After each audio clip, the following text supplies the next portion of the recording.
Of course, lots of heartbreak and worry tonight in that community. Our KCAL 9's Rick Montanez continues our live team coverage in San Pedro. And Rick, what are you learning about at least one of those victims tonight? Yeah, we talked with the mother of one of the victims, so I'll mention that in just a second, but we want to show you again a look at the scene here as we are live right across the street from the park.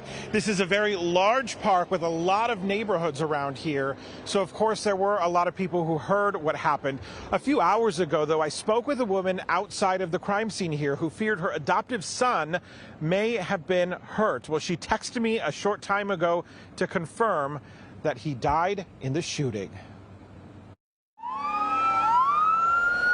7 people injured, 2 dead at Peck Park. Among those killed, Monique Howard says, is her adoptive son. She identified only as Taz. He lived with me.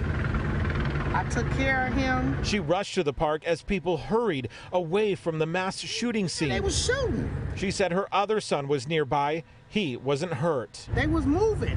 Hey, everybody was in distraught.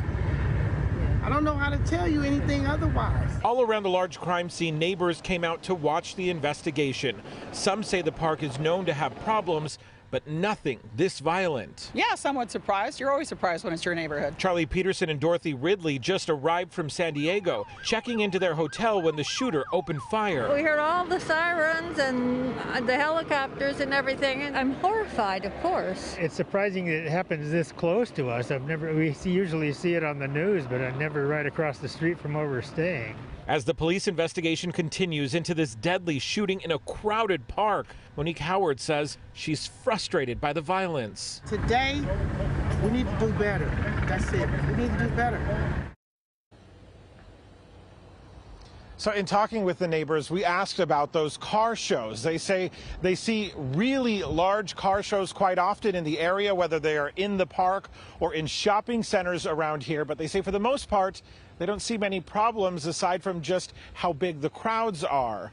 And of course, a lot of people are unsettled tonight, on edge, because police are still looking for whoever opened fire. Reporting live in San Pedro, Rick Montanez, KCAL 9 News.